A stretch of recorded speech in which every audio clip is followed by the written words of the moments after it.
About 6 months ago, Honda presents the 5th generation of their compact SUV called CR-V. Today we're going to drive exactly that car, but ours is featuring a very innovative powertrain. The front of the Honda CR-V is dominated by the curved front bumper and the white chrome elements.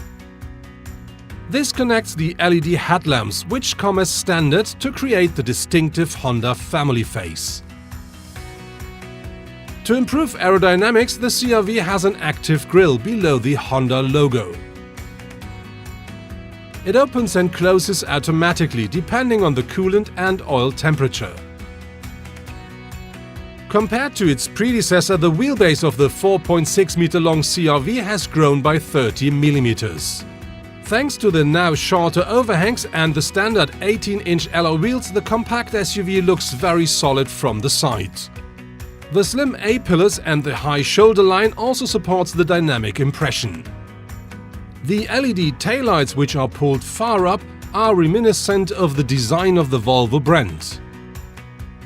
But thanks to a wide chrome element and the dominant curved line below the taillights, the CR-V also has its very own look here. The Honda CR-V is featuring a hybrid system, which I would say it's not a typical hybrid, because in this case you have a combustion engine which is powering a generator, and that then powers a standard E engine. I think that doesn't really sound quite feasible, but I have Mr. Yamamoto from Honda here, and I have a question. Why are you doing it that way? Well, the secret of the IMMD, the intelligent multi-mode drive hybrid system, is that we can actually operate the combustion engine in a different point and also decoupled from the actual driving situation.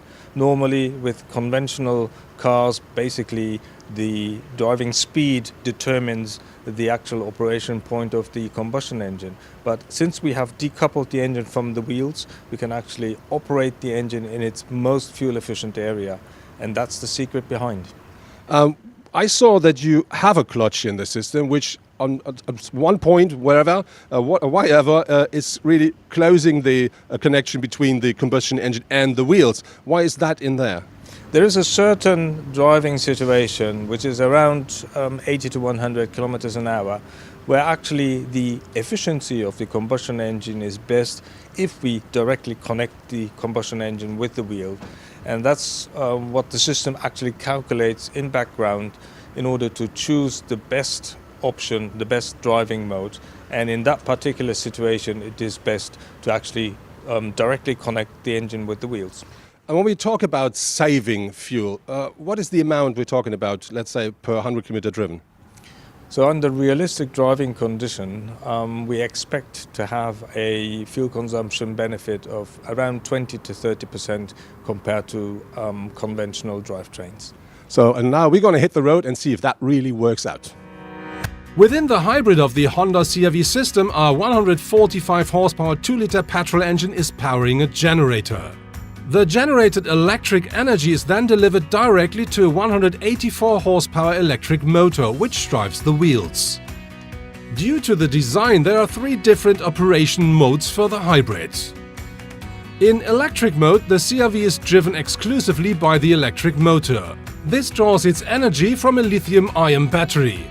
However, the purely electric range of the SUV is only 2 kilometers. In hybrid mode, the gasoline engine is used together with the generator as an energy source for the electric motor. Excessive energy is used to charge the battery. The engine drive is the most efficient mode at higher speeds of about 80 to 100 km per hour. Here a clutch is connecting the gasoline engine directly to the wheels. In this mode, the electric motor only works as a supplier for additional power required, for instance during strong acceleration. The Intelligent Multi-Mode Drive System, or IMMD, decides automatically which mode is optimal in the respected driving situation.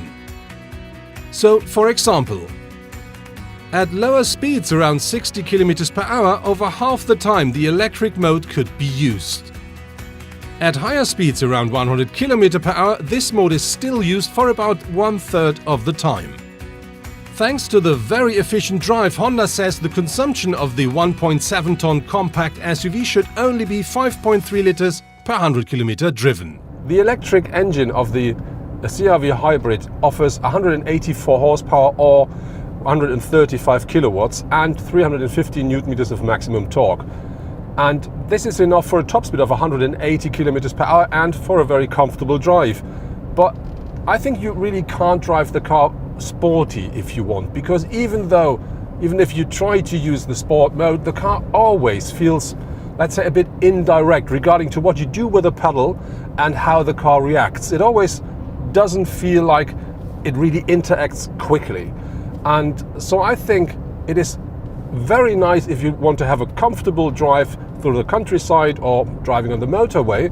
But if you want to really feel the car, that doesn't work for me with this hybrid system. But on the other hand, regarding to the fuel consumption, that really is a completely different game, because we used less than 6 liters per 100 kilometer driven with that car while driving through the countryside. And then we went on the motorway and we drove 120 kilometers per hour there, and then the consumption only increases up to 6.3 liters per 100 kilometer driven. And that, I think, really is a very nice number. The interior of the CR-V hybrid really looks fresh and modern. We do have, for instance, a 7-inch screen here inside of the cockpit, and that offers the most important driving information, and that is framed by the information about the battery and about the fuel left. You can choose different modes with that display. For instance, you can have more information regarding to the sat-nav, or you can choose a little bit of help if you want to drive very efficient. On top of this, the car offers a head-up display, and we do have a nice touchscreen here at the center console as well, where you can, for instance, work with the sat-nav, or you can work with the radio. And very important, of course, you can connect your mobile devices via Bluetooth or with Android Auto or Apple CarPlay. The biggest difference between the hybrid and the standard CR-V here at the interior is for sure the center console, because we do not have a gear shift knob anymore. We just have buttons here. D for drive, P for parking, and R for reverse. And very important, that works absolutely easy and very precise. The materials and the craftsmanship of the CR-V, I think here at the interior, they're absolutely fine. We do find loads of soft touch materials. Yes, of course, we do find some plastic as well, but we do find leather and something which looks like metal. So overall, really nice. Something I don't like so much is the armrest here, because the position is fine, but if you put your elbow on it, you can really feel the edges and the corners, because it's not enough upholstery on top of it. So it should be a bit more comfortable, I think. But on the other hand, this armrest, or let's say the storage beneath it, is one of the big pluses of the car, because that's completely flexible. So you can really adjust it the way you want. You want to put something big at the front, that works. You want to put something big in the rear, that works. Or you want to just put something on top, that works as well. So that really is very, very flexible. Compared to its predecessor, the trunk of the CR-V has grown significantly.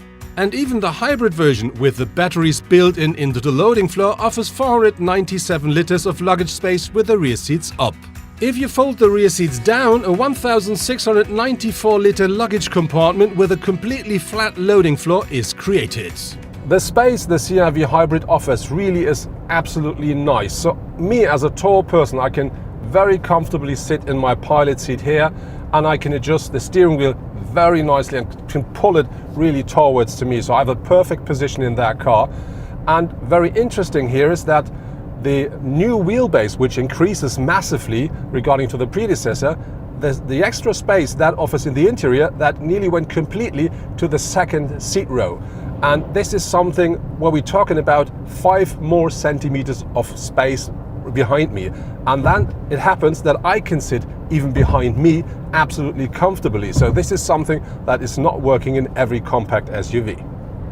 The Honda CR-V really offers everything you need to enjoy, let's say, an easy drive on a motorway, because normally inside of the car it's really quiet here, but at the moment the tarmac we're driving off is not very good, so this is the noise you may hear. But if you normally drive the car, that you really do not hear the engine at all. It's very quiet in here. And of course the car offers everything you need for an enjoyable drive. Like, you do have an adaptive cruise control, which really works well. You do have an active lane assist that really keeps the car on the track easily and very smooth. And so that all together is really a nice package. And very important regarding to the lane assist is that this car really gives you loads of time until you have to put your hands back actively on the steering wheel. And this is something that really makes the drive a little bit more comfortable. The standard equipment of the Honda CR-V includes things like an adaptive cruise control, active lane departure warning, and traffic sign recognition. Optional are the blind spot assist, the parking assist, and a rear view camera. The Honda CR-V Hybrid is available in the trim levels Comfort, Elegance, Lifestyle and Executive. Depending on the version selected, the CR-V will then have extras such as leather interior, a head-up display or an electric tailgate with hands-free function. Something I don't like so much with the powertrain is that Honda tries to create something which works together. Like when you drive fast, the revs of the engine are quite high, just to give you something that feels like it is combined. But if you then push the pedal to the metal, the combustion engine, as you can hear now, just accelerates and the revs are going up, up, up, but the car doesn't accelerate the same way, and even though the car is then still accelerating, the revs of the combustion engine, they do not change anymore. And that really gives you the feeling of completely disconnection. And on the other hand, if you stay on the pedal and you still want to accelerate, the noise level in the car is really increasing dramatically. The CR-V is Honda's first hybrid SUV in Europe and needs to compete with cars like the new Toyota RAV4. Toyota's hybrid SUV starts from around €32,000. Despite a system output of 218 horsepower, the consumption of the RAV4 hybrid should only be 4.6 liters. And so it is even lower than the level of the Honda. With 180 km per hour, the top speed of the RAV4 hybrid is the same as with the Honda. That was my first test drive with the new Honda CR-V as a hybrid. What I really like with the car overall is the exterior design and the amount of space the car offers in the interior, because for a compact car, that car really is spacious. What is a bit, let's say, difficult for me is the powertrain, only because of the drive, because it always feels like very indirect, very, I think, extra smooth. And this is something that really is not my cup of tea, because I like more sporty driving. But on the other hand, the fuel consumption of that car really is absolutely fabulous.